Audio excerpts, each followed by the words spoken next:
رسول اللہ صلی اللہ علیہ وسلم کی اہم وصیتیں۔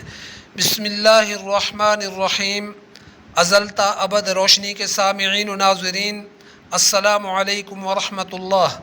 رب العالمین نے سورۃ الانعام میں ہمیں 10 عدد اور سورہ بنی اسرائیل میں 12 عدد وصیتیں کی ہیں، اور اسی طرح رسول اللہ صلی اللہ علیہ وسلم نے بھی ہم مسلمانوں کو بہت سی وصیتیں کی ہیں، لہٰذا ہمیں آپ کی وصیتوں کو لازمی طور پر سننا اور پڑھنا چاہیے تاکہ ان پر عمل کر کے دنیا اور آخرت میں کامیاب ہو سکیں، جبکہ ان سے منہ موڑنے والا یقینی خسارے میں مبتلا ہوگا۔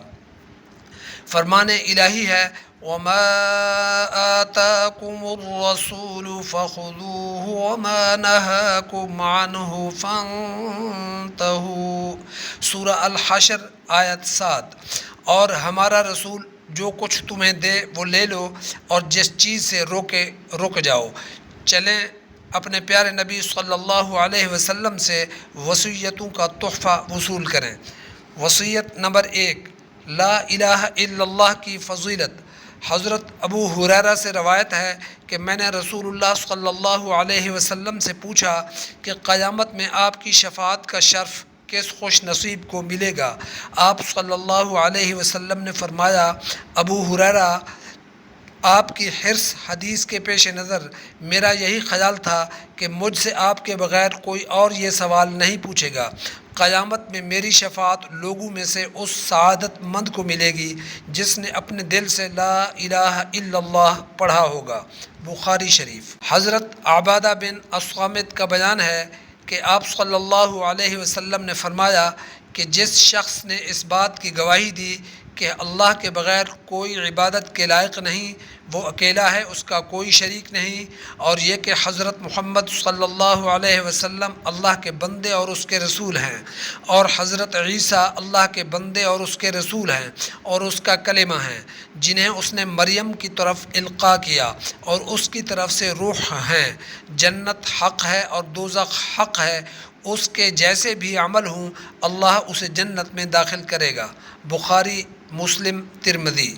بخاری و مسلم میں جنادہ کی روایت میں اتنا اضافہ ہے کہ جنت کے 8 دروازوں میں سے جس سے چاہے جنت میں داخل ہوگا، اور مسلم شریف میں یہ اضافہ ہے کہ جس نے اس بات کی گواہی دی کہ اللہ کے بغیر کوئی معبود ہونے کے لائق نہیں، اور یہ کہ محمد صلی اللہ علیہ وسلم اللہ کے رسول ہیں، اللہ اس پر دوزخ حرام کر دے گا۔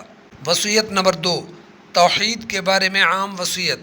حضرت عبداللہ ابن عباس کا کہنا ہے کہ ایک دن میں آپ صلی اللہ علیہ وسلم کے ساتھ سواری پہ پیچھے بیٹھا ہوا تھا تو آپ نے فرمایا، اے لڑکے، میں تمہیں چند کلمات سکھا دیتا ہوں، اللہ کو یاد رکھنا، وہ تمہیں یاد رکھے گا۔ اللہ کو یاد رکھو گے تو اسے اپنے پاس پاؤ گے۔ جب بھی دعا مانگنے لگو تو اللہ ہی سے مانگنا، اور جب مدد مانگو تو اللہ ہی سے مدد مانگنا۔ یقین کر لو کہ اگر پوری امت مل کر بھی تمہیں کوئی فائدہ پہنچانا چاہے تو جو کچھ اللہ نے تمہارے لیے لکھ رکھا ہے اس سے بڑھ کر کوئی فائدہ نہیں پہنچا سکتی، اور اگر تمہیں مل کر کوئی نقصان پہنچانا چاہے تو نہیں پہنچا سکتی سوائے اس کے جو اللہ نے تمہارے لیے لکھ رکھا ہے۔ قلم اٹھا لیے گئے اور صحیفے خشک ہو گئے۔ ترمذی سے ہٹ کر ایک دوسری روایت میں یوں ہے کہ اللہ تعالیٰ کو یاد رکھو گے تو اسے اپنے سامنے پاؤ گے۔ خوشی میں اللہ تعالیٰ کو یاد کرو گے تو وہ تمہیں تکلیف میں مدد کرے گا۔ جو چیز تمہیں نہیں پہنچی وہ کبھی نہیں پہنچ سکتی تھی، اور جو پہنچی ہے اس سے کوئی چارہ نہیں تھا۔ یاد رکھو کہ اللہ کی مدد صبر کے ساتھ ہے، اور کشائش و آسانی تکلیف و مصیبت کے ساتھ ہے، اور بے شک ہر تنگی کے ساتھ آسانی ہے۔ وصیت نمبر 3، طلب علم کی فضیلت۔ قبیصہ بن المخازق کا بیان ہے کہ میں آپ صلی اللہ علیہ وسلم کے پاس آیا تو آپ نے پوچھا، قبیصہ کیسے آنا ہوا؟ میں نے عرض کیا، میں بوڑھا ہو گیا ہوں اور میری ہڈیاں بھی کمزور ہو گئی ہیں، میں اس لیے آپ کے پاس آیا ہوں تاکہ مجھے ایسی چیز سکھا دیں جس سے اللہ تعالیٰ مجھے نفع پہنچائیں۔ آپ صلی اللہ علیہ وسلم نے فرمایا، اے قبیصہ، تم پتھر، درخت، کسی شہر یا گاؤں جہاں سو بھی گزرو گے وہ تمہارے حق میں بخشش کی دعا مانگیں گے۔ اے قبیصہ، فجر کی نماز کے بعد 3 مرتبہ سبحان اللہ العظیم و بحمدہ پڑھ لیا کرو، فالج، جذام اور اندھا ہونے سے بچ جاؤ گے۔